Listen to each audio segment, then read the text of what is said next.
ఓం మహాగణాధిపతయే నమః. ఓం గురుభ్యో నమః. ఓం శ్రీమాత్రే నమః.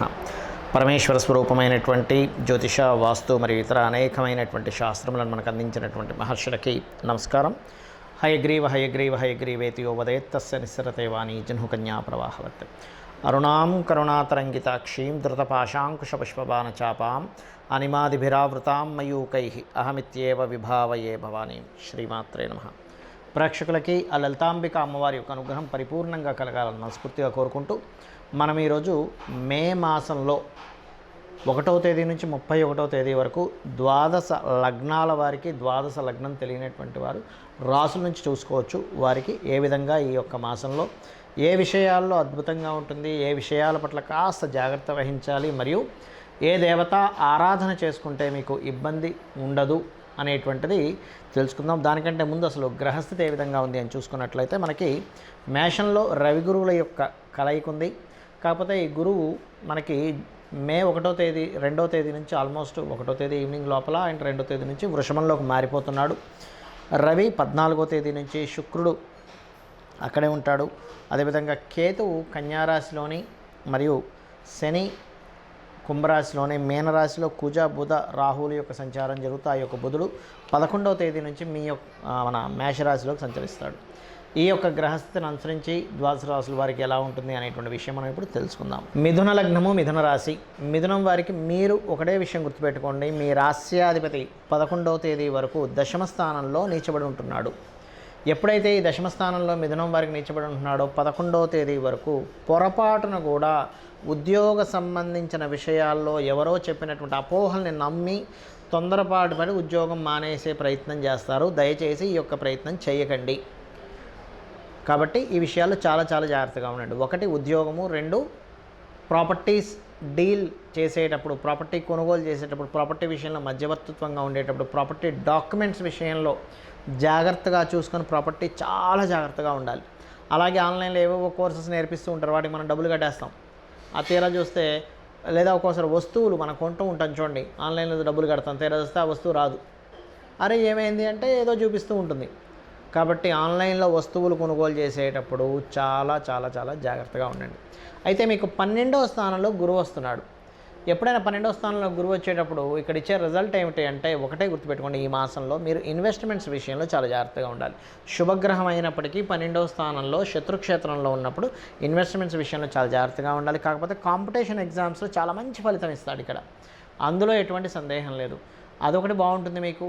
ఈ మాసంలో ఏదైతే మీరు సంతానం కోసం ప్రయత్నం చేస్తుంటారో సంతాన సంబంధించిన విషయంలో అద్భుతంగా ఉంటుంది. సంతాన సంబంధించిన విషయాలు, ప్రేమ వ్యవహారాలకు సంబంధించిన విషయాలు, ఇష్టపడిన వారిని వివాహం చేసుకుందామని చేసేటువంటి ప్రయత్నాలు ఖచ్చితంగా మీకు యోగిస్తాయి. కాకపోతే ఈ కోర్టు కేసు వ్యవహారాలు ఇట్లాంటి విషయాలు కూడా యోగ్యవంతంగా ఉంటుంది. కాకపోతే కొంత మందస్థంగా వెళ్ళడము, కాస్త గురువులతోని, తండ్రి తరపు వారితోని, తండ్రితోని తెలియని వారి మూలంగా కొంత స్ట్రెస్ అవ్వడము, ఇటువంటివి చాలా స్పష్టంగా గోచరిస్తున్నాయి. అయితే మీకు ఫైనాన్షియల్గా మంచి గ్రోత్ రావాలి అంటే మాత్రం మీరు చేయవలసింది ఏమిటి అంటే, నవగ్రహాల్లో ప్రత్యేకంగా మీరు రాహువు శని గుర్తుపెట్టుకోండి. రాహు శని గ్రహాల దగ్గర దీపారాధన చేయండి. అది నేతితోనైనా నూనెతో అయినా చేయండి. చేస్తూ ఓం నవవిద్రుమ బింబశ్రీ న్యక్కారి రతన చదాయై నమః అనేటువంటి నామస్మరణ చేయండి. ఖచ్చితంగా మీకు ఫైనాన్షియల్ గ్రోత్ ఉంటుంది.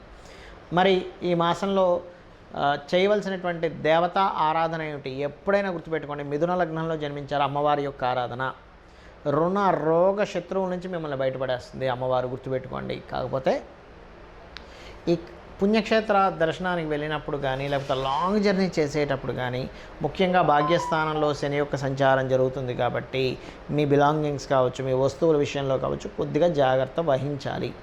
ఇది మెయిన్గా గుర్తుపెట్టుకోండి.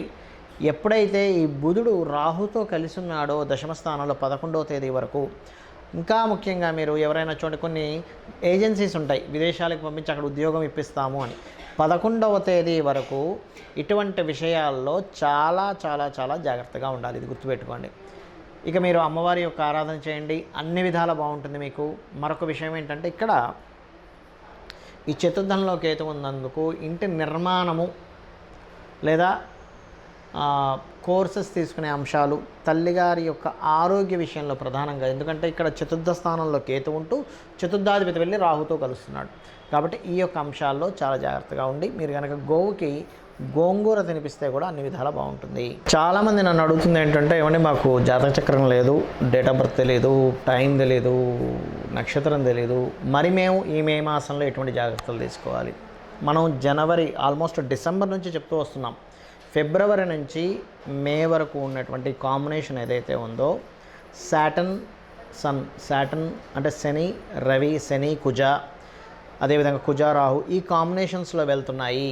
కాబట్టి లైఫ్లో అంటే ప్రపంచవ్యాప్తంగా కావచ్చు, దేశవ్యాప్తంగా కావచ్చు, మనం ఊహించనటువంటి మలుపులు, ఎవరు ఎక్స్పెక్ట్ చేయనటువంటి పోలీస్ డిపార్ట్మెంట్ కావచ్చు, మిలిటరీ కావచ్చు, గొడవలు కానివ్వండి, ఒక రకమైనటువంటి ఉంటాయని చెప్పి నేను చెప్తూ వస్తున్నాను యాజ్ ఇట్ ఈస్గా. ఎందుకంటే ఇదేదో మన గొప్పతనం కాదు, వెరీ క్లియర్లీ మనకి ముండేన్ ఆస్ట్రాలజీ అంటారు, మైథుని జ్యోతిష్యం అని, ఆ యొక్క దాంట్లో చాలా స్పష్టంగా ఉంది కాంబినేషన్స్ అనేవి.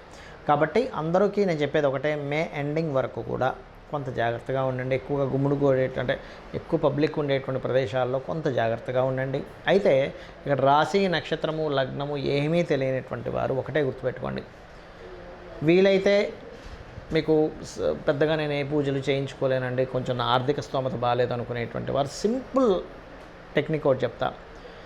మీకు దగ్గరలో గోశాల ఉంది, చక్కగా పిడికెడు బెల్లం పెట్టండి చాలు, క్యారెట్స్ తినిపించండి, లేదా బీట్రూట్స్ లాంటివి గోవుకు తినిపించండి చాలు, ఇదే మిమ్మల్ని కాపాడుతుంది. అంటే ధనం లేదండి, లేదు అది కూడా తినిపించలేని స్థితిలో ఉన్నానండి అన్నప్పుడు ఇంట్లో కూర్చొని చక్కగా చండీ పారాయణం వినండి.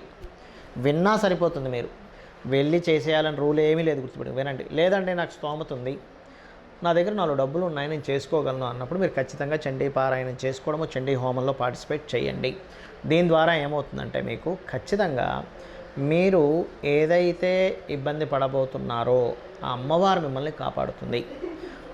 అదేవిధంగా కాస్త కుజుడికి, శనికి దానాలది ఇవ్వండి, లేదా కుజ శని గ్రహాల దగ్గర దీపారాధన చేయండి. ఇవి రాశి నక్షత్రం గ్రహం తెలియకపోయినా ఇవి చేయడం ద్వారా మీకు ఈ మంత్ చాలా బాగుంటుంది. బికాజ్ ఆఫ్ కాంబినేషన్స్, అంటే కర్మకారకుడు ఈ శని కుజ రవి ఈ కాంబినేషన్స్తో కనెక్ట్ అయి ఉన్నాడు. కాబట్టి ఈ గ్రహాలకు చేసుకోవడం ద్వారా మీరు చేసే ప్రయత్నము ధనం కోసం కావచ్చు, ఉద్యోగం కోసం కావచ్చు, ఖచ్చితంగా బాగుంటుంది.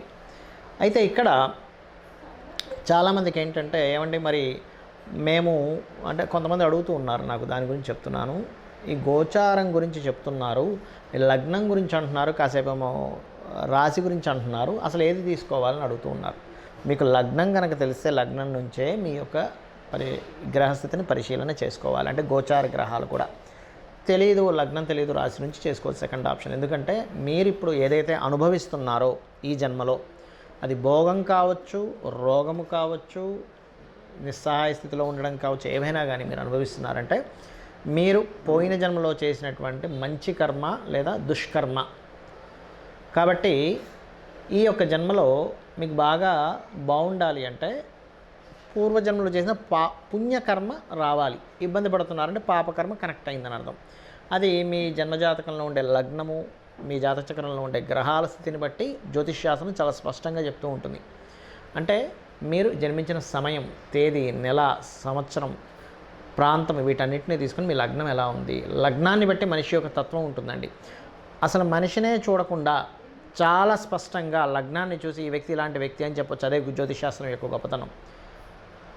అతని యొక్క ధనస్థానాన్ని బట్టి అతను ఏ ప్రయత్నం చేస్తే ఇతనికి ఫైనాన్షియల్గా బాగుంటుంది, ఏ దేవతారాధన చేసుకుంటే ఇతనికి పూర్వజన్మలో ఉన్నటువంటి పాపము తొలగిపోయి ఫైనాన్షియల్ గ్రోత్ పెరుగుతుంది అనేటువంటి చాలా స్పష్టంగా చెప్పొచ్చు. ప్రయత్నాలు కావచ్చు, గృహం ఏ దిశలో నివసిస్తే బాగుంటుందని కావచ్చు, ఎటువంటివి చదివితే ఇతనికి భవిష్యత్తులో బాగుంటుందని కావచ్చు, ఇప్పుడున్న నడుస్తున్నటువంటి మహాదశ ఎలా యోగిస్తుంది, ఒకవేళ యోగించాలంటే ఏం చేసుకోవాలి. చాలామంది ఏమనుకుంటారంటే జ్యోతిషాస్త్రం అంటే యోగించట్లేదంటే ఏదో వేలు లక్షలు పెట్టి పూజలు చేయించుకోవాలనుకుంటారు. అది పూర్తిగా తప్పండి.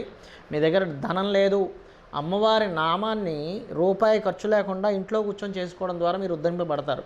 ఈ కలియుగానికి ఉన్నటువంటి గొప్పతనం అలాంటిది. అంటే చక్కగా ఇంట్లో కూర్చున్నారు, డబ్బులు లేవు, ఏమి టెన్షన్ పడకండి, నాకేదో గ్రహస్థితి ఇలా అయిపోతుంది అలా అయిపోతుంది, ఏం టెన్షన్ పడకండి. చక్కగా ఇంట్లో కూర్చొని శ్రీమాత్రే నమః చేసుకుంటే మీ పనులు మీరు చేసుకోండి. అలానే ఇంట్లోనే కూర్చొని ఏ పని చేయొద్దని చెప్పట్లే. ఇంట్లో మీకు ధనం లేకపోతే శ్రీమాత్రే నమః అనలేరా, అనగలరుగా, చక్కగా అనండి, సరిపోతుంది. అమ్మవారే రక్షిస్తుంది. అమ్మ ఎలా రక్షిస్తుందో అలా చక్కగా అమ్మవారు రక్షిస్తుంది.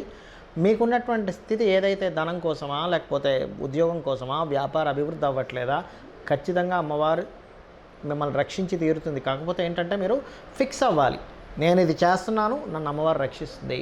ఇంకా ఫైనల్ ఇంకోటి మరొకటి లేదు, ఈ విశ్వాన్ని మొత్తం ఇంత పెద్ద విశ్వాన్ని నడిపిస్తున్న అమ్మవారికి మీ చిన్న ప్రాబ్లం తీర్చడం పెద్ద కష్టమా అనేటువంటిది ఒక్కసారి మీరు ఆలోచించి మీ ప్రయత్నం మీరు చేయండి. జాతక చక్రంలో ఉన్నటువంటి దోషాలు ఏమున్నా సరే తొలగిపోతాయి. మరి మీకు ఇక్కడ సందేహం కలగొచ్చామండి ఈ గోచార ఫలితాలు ఎందుకు చెప్పుకుంటున్నామని.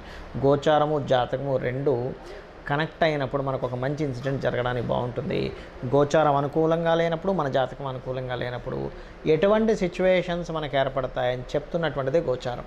అంటే మనం ఒక ప్రయత్నం చేస్తున్నాం, ఓ దగ్గరికి వెళ్ళాలి, ట్రాఫిక్ జామ్ ఉంది, మనం ఆలస్యం అవుతుంది, మన ప్రయాణం ఫ్రీగా ఉంది, చాలా ఫ్రీగా వెళ్ళిపోతాం, దట్ ఈజ్ గోచారం. అంటే బయట ఉన్న సిచ్యువేషన్స్, బయట ఉన్న మార్కెట్, ఇవన్నీ గోచారం అనుకుంటే మన ప్రయత్నం మన జన్మజాతకం. కాబట్టి నేను చెప్పినటువంటి ఈ యొక్క పరిహార మార్గాన్ని చేసుకుంటూ మీ యొక్క జీవితాన్ని ఆనందమయం చేసుకుంటారని మనస్ఫూర్తిగా ఆ అమ్మవారిని కోరుకుంటూ శ్రీమాత్రే నమః.